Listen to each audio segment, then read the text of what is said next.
Et j'accueille ce matin Adrien Taquet, le secrétaire d'État auprès du ministre des Solidarités et de la Santé. Bonjour Adrien Taquet. Bonjour.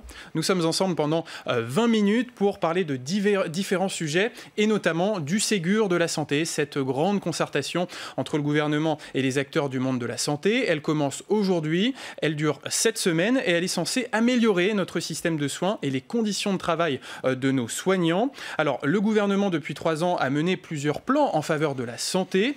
Pourquoi cela n'a pas marché ? Écoutez, là, je pense que la démarche est absolument inédite. D'une part, par les personnes qui seront autour de la table. À partir de cet après-midi, 15h30, et effectivement, pour les 7 prochaines semaines, vous aurez toutes les fédérations hospitalières, les représentants d'usagers, des représentants d'élus. Aussi les administrations, qu'elles soient centrales, locales, des étudiants.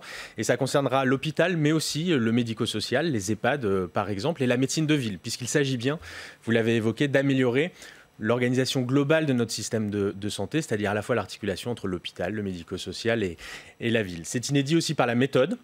Effectivement, une grande concertation nationale qui sera animée par Nicole Notat, aux côtés d'Olivier Véran, mais aussi une dimension territoriale. Il y a véritablement le souhait de la part du ministre, du gouvernement, de faire remonter les expériences de terrain. La crise du Covid-19 a confirmé un certain nombre de choses que l'on savait sur notre système de santé, ses forces et aussi ses faiblesses. Ça a affirmé aussi un certain nombre de nos certitudes. Ça a pu remettre en cause un certain nombre de pratiques professionnelles. On le voit dans le champ de la santé. Moi, je le vois aussi dans le champ de la protection de l'enfance. On aura l'occasion d'y revenir. Donc vraiment le souhait de faire remonter pendant ces 7 semaines, au travers de débats régionaux, les expériences de terrain. Et puis, il y aura aussi une plateforme numérique qui sera mise en place pour que les professionnels de santé puissent directement participer, contribuer, partager leur vision, leur expérience du métier sur cette plateforme. Et puis cette concertation inédite, elle est aussi basée sur un constat qu'a fait le président de la République. Votre stratégie en faveur de l'hôpital n'a pas marché, la stratégie gouvernement. Écoutez, je crois que le constat est partagé, effectivement. Il est connu depuis un certain temps. Le diagnostic avait été fait par ce gouvernement même, il y a effectivement de cela 2 ans. Il est partagé. Il est désormais question d'aller à la fois plus loin, plus fort et surtout plus rapidement. Le président de la République l'a tout de suite dit.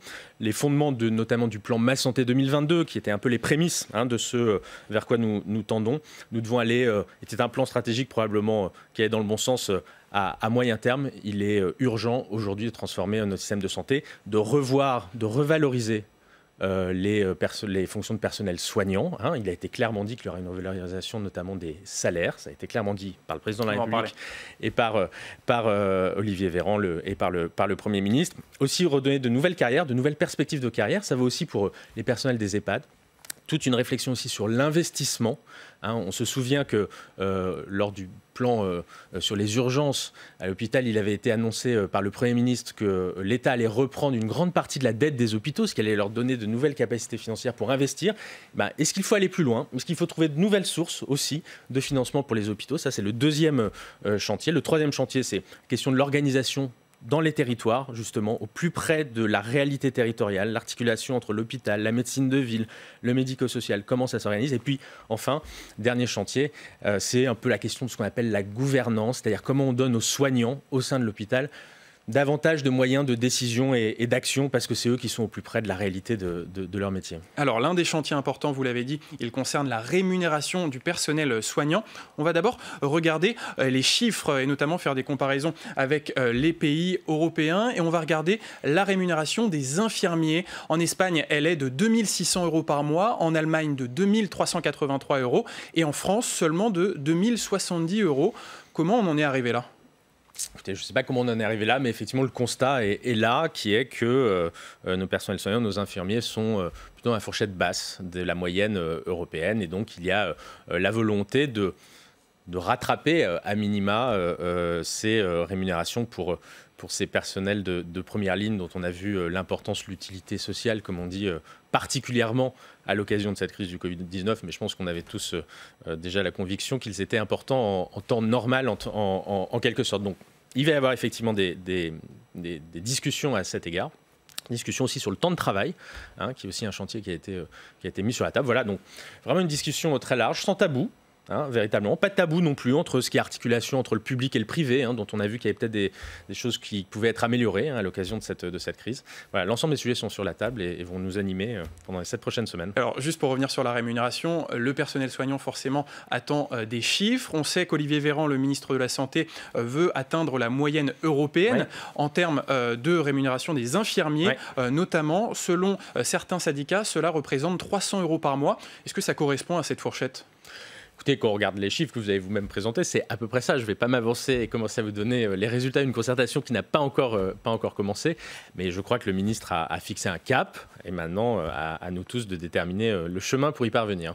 Est-ce qu'il y aura d'autres professions ciblées par ces augmentations ou seulement les infirmiers ? Je crois que tous les sujets sont sur la table. Je crois que c'est l'ensemble des personnels soignants qui peuvent être concernés. Je vous parlais des personnels en EHPAD notamment, dont on a vu aussi l'importance en ces temps particuliers. Donc non, ça ne concernera pas que les infirmiers. Alors, vous l'avez dit, il va y avoir également un débat sur les 35 heures à l'hôpital. Le gouvernement souhaite un assouplissement des 35 heures. Concrètement, à quoi ça va ressembler ? Il faut encore... a dit qu'il fallait que se pose la question des 35 heures. Je pense qu'on est tous assez d'accord, et d'ailleurs sur l'ensemble des bancs de cette Assemblée, pour dire que le passage aux 35 heures a représenté un certain nombre de difficultés assez particulières dans le monde hospitalier, a créé des complications et qui a nécessité de revisiter un petit peu ce dispositif, l'assouplir. Je ne sais pas quelle forme ça prendra très concrètement. Là, je pense que ça fait aussi partie des négociations qui doivent avoir cours durant ce Ségur. Il y aura les syndicats qui seront là autour de la table et je pense que chacun apportera des idées. C'est en tout cas ce qu'on leur a demandé. Il y aura également une réflexion sur l'organisation du monde de la santé, du monde de l'hôpital, avec cette phrase hier prononcée chez nos confrères du journal du dimanche par Frédéric Valtou, le président de la Fédération hospitalière de France. Il dénonce la bureaucratisation de l'hôpital français. Vous êtes d'accord avec ce constat ? Écoutez, un des 4 chantiers qui sont ouverts à cette consultation, à ce Ségur, c'est la question de ce que j'appelais la gouvernance tout à l'heure. C'est-à-dire effectivement redonner au personnel soignant un peu plus de pouvoir de décision, de pouvoir d'action au sein de l'hôpital. Alors, je n'irai peut-être pas jusqu'à adopter les mots que vous venez d'évoquer, mais il y a effectivement une réflexion à avoir sur la place des soignants au sein de l'hôpital. C'est peut-être quelque chose qui permettrait d'améliorer le fonctionnement de notre système global de santé. Oui. Ça veut dire qu'on va donner plus de pouvoir aux médecins face à l'administration ? Ça veut dire qu'il faut repenser la façon dont le pouvoir, les compétences sont partagées au sein de l'hôpital. Vous avez des instances où à la fois les représentants de la médecine publique et des administrations sont présentes pour diriger les hôpitaux, mais c'est ce genre de choses sur lesquelles il faut réfléchir. Voilà, c'est un des 4 chantiers, redonner plus de moyens d'action, plus de moyens de décision aux personnels soignants au sein de l'hôpital. C'est eux qui sont au plus près de la pratique, des enjeux de santé publique. Il faut qu'ils aient toute leur place, en tout cas dans le nouveau système. Est-ce que cette crise sanitaire n'a pas montré l'échec des ARS, des agences régionales de santé qui ont piloté la crise région par région ? Écoutez, il est de bon ton, effectivement, dans certains cercles de taper à bras raccourcis sur les ARS. Moi, je trouve le procès un peu facile. Moi, je veux saluer l'engagement de l'ensemble des... Parce que derrière ces sigles, il y a des hommes et des femmes. Et ces hommes et ces femmes, qu'ils soient dans les ARS ou qu'ils soient au ministère des Solidarités et de la Santé, moi, je les croise tous les jours depuis 3 mois, jour et nuit. Et je vois que c'est aussi grâce à eux que le système ne s'est pas effondré. Donc c'est à eux aussi qu'il faut rendre hommage. Après, il y a probablement des améliorations à mener sur l'organisation territoriale de notre système de santé, notamment via les ARS, niveau régional, comme le nom l'indique. Est-ce qu'il y a besoin de davantage de proximité ? Est-ce qu'il y a besoin d'avoir une intimité justement plus grande dans l'articulation entre l'hôpital, la médecine de ville, le médico-social au plus près d'une réalité territoriale qui, d'un département à un autre, peut changer ? Voilà, je pense que toutes ces questions, une fois encore, sont sur la table. Mais moi, je veux aussi rendre hommage à ces personnels-là, parce qu'il y avait les soignants, évidemment, mais il y avait aussi ces personnes-là, sans lesquelles, une fois encore, le système n'aurait pas tenu. Alors, il y a la question de l'attractivité des professions de santé, avec un chiffre qui est un peu effrayant. Il y a 30% d'emplois non pourvus dans le monde de la santé. Comment on fait pour retrouver cette attractivité ? Eh ben, on crée des... Alors, il y a la question des rémunérations, on l'a un peu évoqué, mais je pense que ce n'est pas le seul sujet. Je pense que la question en santé, comme dans beaucoup d'autres secteurs, ça vaudrait aussi pour le social, ça vaudrait aussi pour un secteur de la médecine, je pense à la médecine scolaire notamment, sur lequel je travaille un peu, c'est redonner des perspectives de carrière, des perspectives d'évolution. Dans trop de secteurs, ça vaut aussi pour les EHPAD. Vous rentrez avec un niveau de rémunération et un statut, et vous avez très peu de perspectives d'évolution. Donc il faut créer de véritables parcours, accompagner cela de formation, créer des passerelles entre différents parcours pour offrir des perspectives d'évolution et de carrière. Je pense que les gens recherchent évidemment une rémunération, et c'est bien légitime, mais aussi des perspectives professionnelles, des perspectives d'évolution. Enfin, vous comme moi, c'est ce qu'on recherche aussi dans notre vie professionnelle, et il en est de même pour les personnels soignants. C'est très compliqué aujourd'hui, c'est très compartimenté, c'est très siloté. Il faut remettre de la fluidité et de la perspective dans tout ça. C'est un des sujets qui sera en discussion. Et l'un des sujets très importants sera forcément la question du financement de tous ces chantiers pour la santé. Adrien Taquet, ouais. Quelle est l'enveloppe budgétaire du gouvernement ? Écoutez, à ma connaissance, il n'y a pas d'enveloppe globale, finale qui a été mise sur la table, mais je pense qu'il y a une conscience collective de la part du gouvernement qu'effectivement des moyens conséquents seront nécessaires. Il y a déjà des moyens conséquents qui ont été dégagés ces derniers mois, ces dernières années. Il y a des engagements fermes qui ont été pris sur l'augmentation des rémunérations. Je vous l'ai dit, il y a un sujet sur l'investissement. On a vu qu'un certain nombre d'hôpitaux étaient à certains égards vétustes et qu'il y avait un véritable besoin de réinvestir dans les lits, dans le matériel, dans le bâtimentaire.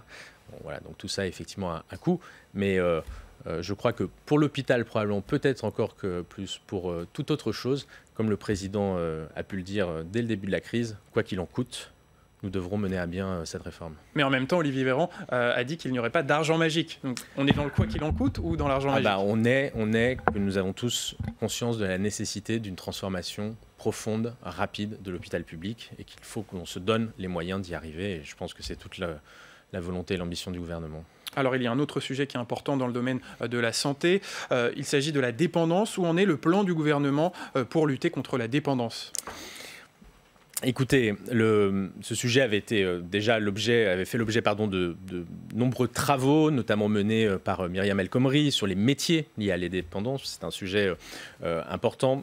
Un certain nombre de travaux menés également autour de la question du financement, car on sait que c'est un des sujets majeurs. Tout cela a été un peu, effectivement, mis entre parenthèses avec la crise, mais en réalité de façon très, très courte, dans la mesure où on a vu que la question de la dépendance des personnes âgées a éclaté aussi de façon assez forte à l'occasion de cette crise, avec toute la problématique autour des EHPAD. Donc c'est un sujet qui figure parmi les priorités d'Olivier Véran et du gouvernement, avec une question importante qui est celle du financement. Il est évoqué la création d'un 5e risque pour la dépendance et avec des mécanismes de financement qui sont en cours d'élaboration et qui sont en cours de finalisation, mais enfin, pour lequel j'ai bon espoir que nous puissions y arriver. Et donc comment on pourrait financer cette 5e branche de la sécurité sociale ? C'est des choses un peu techniques, mais vous avez une caisse d'amortissement de la dette sociale qui s'appelle la CADES, qui devait arriver à terme assez prochainement. Une des solutions possibles envisagées qui a été évoquée est de rallonger l'existence même de cette caisse, et donc le fait qu'elle absorbe un certain nombre de dettes sociales. Elle est alimentée notamment par une part de CSG. On pourrait très bien imaginer qu'il y ait une attribution de cette part de cette CSG pour financer la dépendance. Voilà, c'est une des pistes qui est envisagée. D'accord, une part de CSG pour financer la dépendance. C'est une des pistes qui est envisagée. Ce sont des choses qui feront l'objet de discussions, d'ailleurs, probablement en ces lieux lors des prochaines discussions budgétaires, j'imagine. Adrien Taquet, vous êtes en charge au gouvernement de la protection de l'enfance particulièrement. On sait que les violences sur les enfants ont augmenté pendant le confinement. Est-ce que vous avez un bilan chiffré de ces violences ? Alors on le sait, on le suppose. Quand, en temps normal, 80% des violences faites aux enfants ont lieu dans un cercle intrafamilial, effectivement, quand on décrète le confinement, que l'on ferme les écoles par ailleurs, qui sont généralement l'endroit où on détecte les violences, on perd un peu nos yeux et donc on se dit qu'effectivement, il y a de grands risques.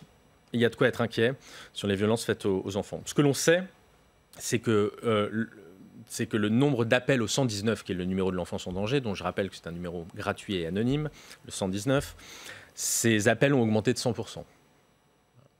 Donc, ce chiffre est à la fois inquiétant et à la fois porteur d'espoir, quelque part. Enfin, c'est en tout cas ce que j'ai envie d'y voir. Inquiétant parce que oui, il traduit probablement une augmentation des maltraitances au sein de la famille.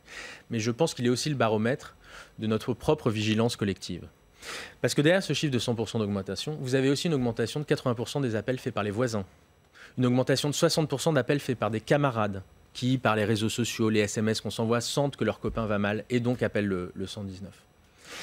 Et donc, cette période, je pense qu'il y aura un avant et un après Covid, en réalité. Et je pense que ce que l'on a réussi à faire, c'est de créer un réflexe 119. Et je pense que notre vigilance collective s'est accrue. Et je pense qu'un des enjeux aujourd'hui, c'est qu'en période de déconfinement, et qu'une fois que tout ça sera derrière nous, que cette vigilance se maintienne. Et j'en appelle vraiment à chacun des Français, parce qu'on ne va pas mettre un gendarme dans chaque foyer. Donc vraiment, la sécurité de nos enfants, elle repose aussi un peu sur chacun de nous. Être attentif à ce qui se passe derrière la paroi de l'appartement quand on entend des cris.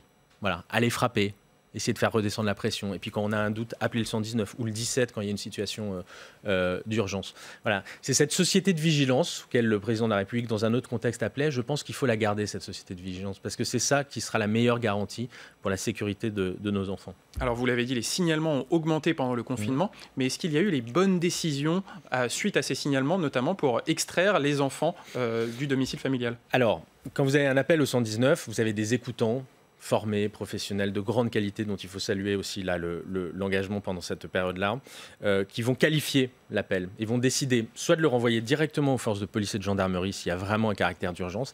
Et là, il faut saluer aussi, je salue beaucoup de monde, mais c'est sincère, les forces de police et de gendarmerie qui ont été particulièrement investies. Le ministre de l'Intérieur, Christophe Castaner, leur avait dit d'être très attentifs, particulièrement attentifs aux violences conjugales d'un côté et aux violences faites aux enfants. Et il y a eu énormément d'interventions où les policiers allaient dans les familles, prenaient les enfants et les amenaient à l'hôpital ou au service de l'aide sociale à l'enfance. Beaucoup plus qu'en temps normal. Et puis y aller, quand il y a des situations moins urgentes, dramatiques, c'est renvoyé à ce qu'on appelle les cellules de recueil d'informations préoccupantes qui dépendent des départements et dont une continuité de service avait été assurée. Le service était un peu dégradé par rapport à d'habitude, comme pour chacun d'entre nous, mais ça, il y a eu une continuité de service et donc les enquêtes sociales étaient menées, des travailleurs sociaux étaient menés dans les familles et les bonnes décisions étaient prises. Adrien Taquet, on va maintenant parler des élections municipales puisque ça y est, la campagne du second tour peut commencer d'ici au 28 juin. C'est la date qui a été fixée, sauf avis contraire du Conseil scientifique. Mais cette campagne va se dérouler sans contact social. Est-ce qu'elle est vraiment possible, cette campagne ? Cette campagne, elle va être différente, mais comme on sent que nos vies sont sensiblement différentes depuis quelques semaines et qu'elles le seront encore pour les semaines suivantes, il faut, chacun d'entre nous, dans nos activités professionnelles, dans nos relations sociales, on doit s'adapter. Et de la même façon, pour la campagne électorale, il faudra s'adapter aux règles sanitaires et aux impératifs qui sont ceux-là en ce moment. Mais je pense qu'il est important, comme tout le reste, là aussi, de façon progressive, la vie démocratique reprenne et que ce second tour puisse avoir lieu. Alors concrètement, techniquement, par exemple, François Bayrou propose que le vote par correspondance et le vote sur Internet soit possible. Christophe Castaner y est plutôt défavorable. Quelle est votre position ?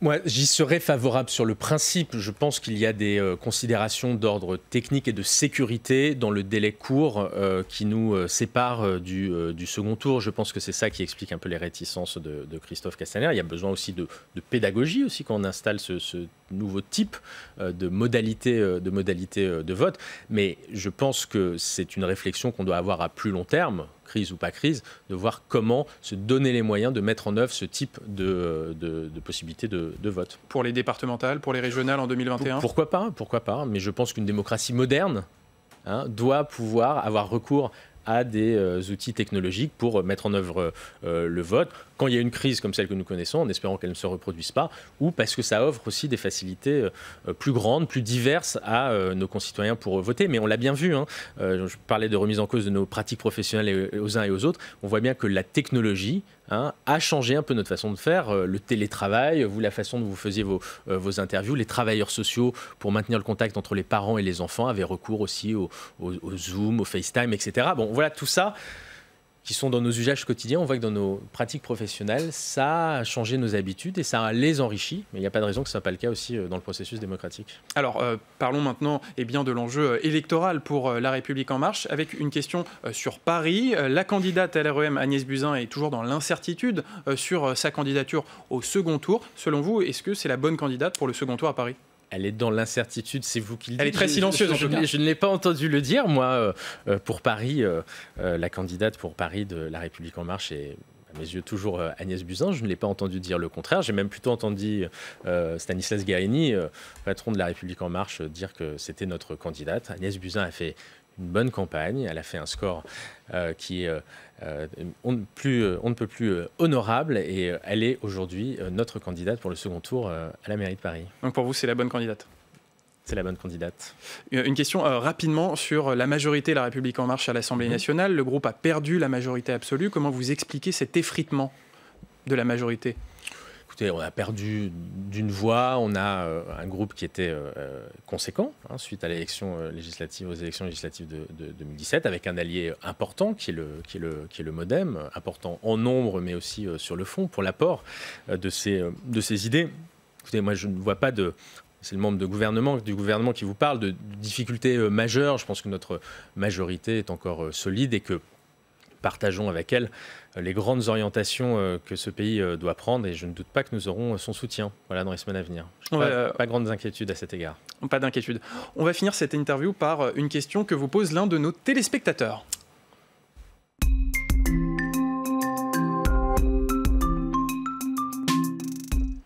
Et une question d'Aurélien sur notre compte Twitter. Où en est la prime pour les travailleurs sociaux, d'une manière générale, qui ont été mobilisés pendant le confinement et la crise sanitaire?